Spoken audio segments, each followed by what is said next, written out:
appreciate you guys' attention. And it's important that I spoke just a little bit to the 8th graders last week, but probably on a little different level.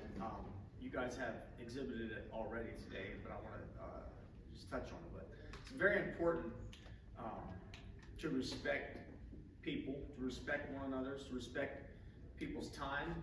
Luke spent a lot of time with putting this together, preparing to speak, and you guys give him that respect by being attentive, by not talking, being disruptive, and that's important because if we want to have people respect us, we're going to have to give them something to respect, right? And so that's good. You know, we're all different. Everybody's different. Different shapes, different sizes, just different mentalities, different skill sets, different dreams, different goals. Okay, that doesn't mean anyone's less than someone else, right? It takes all types to make the world go round, right? And so that's actually a good thing. But respecting someone that's different is incredibly important, because there probably at some phase of your life there's going to be people that maybe is a lot different than you, but you're going to need the services that they offer. Okay, that's just how it is. And so, anyway, so as Luke gave you the overview of the Character Compass Code, you know, and I hope, because we don't, Matt's the only teacher in here. We don't claim to be necessarily teachers, but we have a great interest in helping. We've been blessed with opportunities. As Luke already told you, the luck and the definition of luck, I've used that often. I was told that when I was just a teenager, and I found it to be so. Luck is where preparation and opportunity meet. You want to be prepared to capitalize on the opportunities that do come. So what we really want you guys to see from this is you control who you become. Okay, you do, not anyone else. We can all have an excuse for why we didn't, or why this happened. Last night, spoke at a men's group, touched on some of these things. I've got some of my notes here. First thing we started off was talking about character, and our character. I'll just read you. The definition of character is the mental and moral qualities distinctive to an individual. The mental and moral qualities distinctive to an individual, meaning distinctive meaning they're just for you. So your character is that which you have, that is your mental and moral qualities, okay? And the sooner we realize that who we are, you know, the importance of who we are and how it's going to impact our life. Because what we see a lot in youth these days is everything's a game. Everything's a joke. You look online, you know, I have 3 children, 14, 16, and 20, and they see all the YouTube stuff, and everybody's got comedy, trying to make things go viral by doing what most of the time, making people laugh. And listen, we live in a fake world. All right, we really do. Most things you see online are fake. Okay, they're staged, they're fake, they're not real. That's not reality. When you get up every morning, when you're an adult and you've got bills to pay, and you've got to put gas in the car, and you've got a kid that needs clothes, and you got to this and that, that's reality. Okay, getting online and playing Fortnite, that's not reality. Okay, that's called wasting time. Okay, and I know it can be fun and whatever. I'm not telling you not to play it, but I can tell you this: you look at. Luke mentioned Elon Musk. If you look at these very extremely successful people, and you find out how much time they spend on online playing games, I can tell you it ain't much, if at all. Why? Because they're serious about things. Okay, they're serious about their goals, and so we want you to understand the soberness of life and of, you know, you've only got one chance at this. Okay, you got one shot. You want to do it right, don't you? Not that people haven't went from difficult situations. We know I personally have a brother-in-law that he started off his life on the wrong track, and he dropped out of school and ended up in prison and faced 120 years. And he turned his life around, and 25 years later, he's owns about 5 different HVAC companies and did over $5 million of business last year, and he's very successful. But he would tell you that that's not the way to do it. How much farther could he be along if he'd started off the right way first, okay? So anyway, character. Accountability is another thing. That's really, I have this written down here. Okay, the definition of accountability. The state of being liable to answer for one's conduct. Liable to give an account, to receive reward or punishment for our actions. We live in a day and age where accountability is a bad word.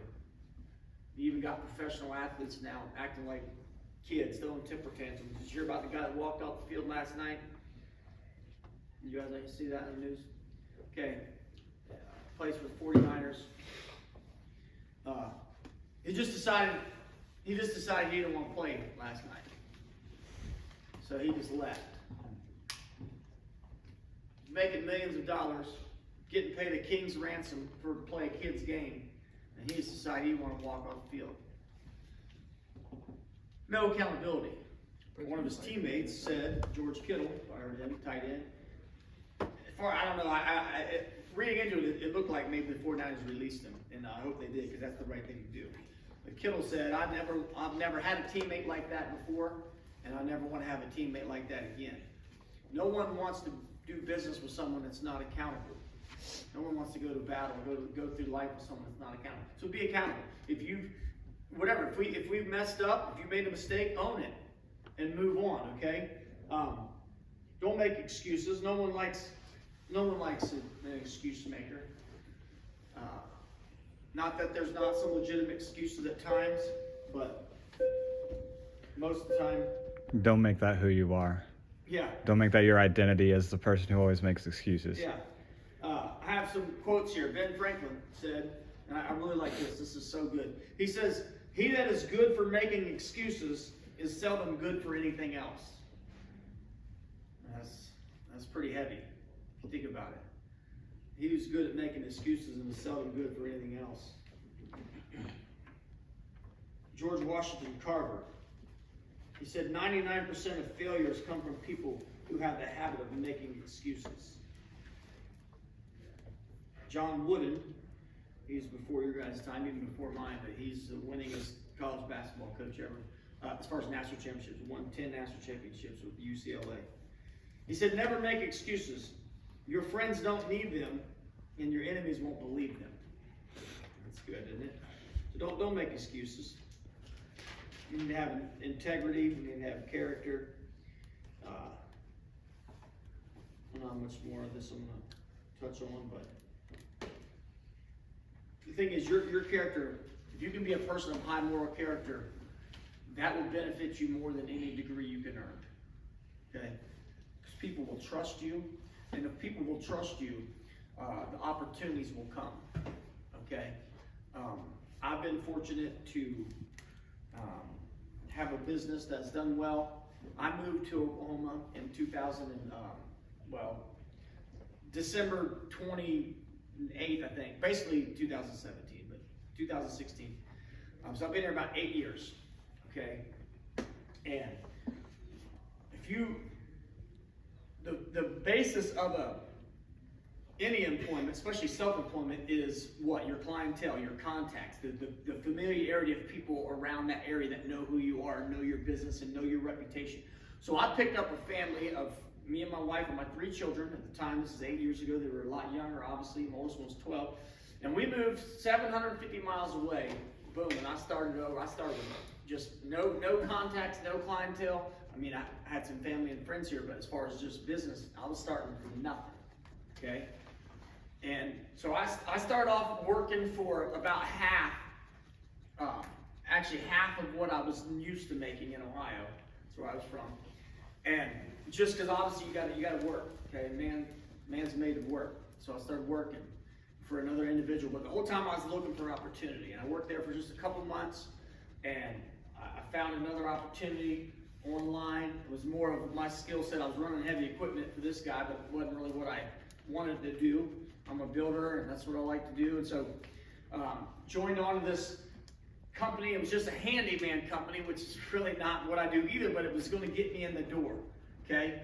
And so I was doing odds and ends things, you know, handyman stuff, whatever. Shower handles and gutters and doorknobs and light fixtures, just little stuff, okay?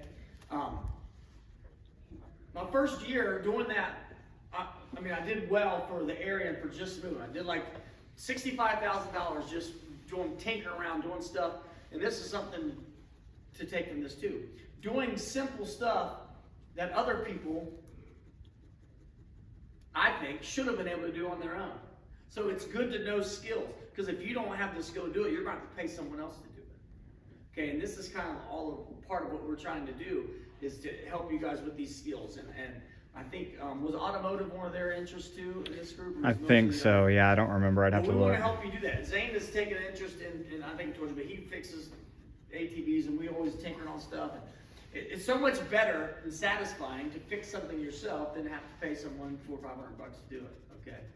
But anyway, so I got sidetracked. But anyway, so I ended up, through that opportunity, I think I worked for that company for about 2 years. And in the meantime, I started meeting people and getting bigger jobs, and so went fully on my own, I think in 2019, at the end of 18. So yeah, I was working, no, it must have been end of 19, so I must have worked for them for about 2 years. So yeah, it's been 17 and 18. So anyway, so it's been 5 years now, I've been completely on my own, and actually, just last year, I transitioned from them. And this is what I'm talking about. This is how everything works. So I went from being a handyman, fixing people's shower knobs and whatever, to then building additions and even a few houses for people, to now, the last year I bought 2 houses on my own that needed remodeled and fixed up. So we're house flipping is what it's commonly known as. I bought 2 houses in Wagner, and so that's what we're doing now. Okay, so the reason I'm here today, and the reason he's here today, and the reason he's here today, is because we have flexibility in our jobs. Okay? Who doesn't want that? Okay? And there's nothing wrong with punching the clock if you want to. I did it for 17 years at one point in my life. Okay? Working for someone else. But if you desire to do something like this, or you desire to just be available, to not be tied down to something, you're going to have skills in a job that's going to allow you to do that. Okay? And we're here to try to help you achieve that. Okay? And I know, it can be a little monotonous. You think, oh, you're just talking. Like I said, we're not just going to talk. We're to introduce you to this. We're going to start these skills.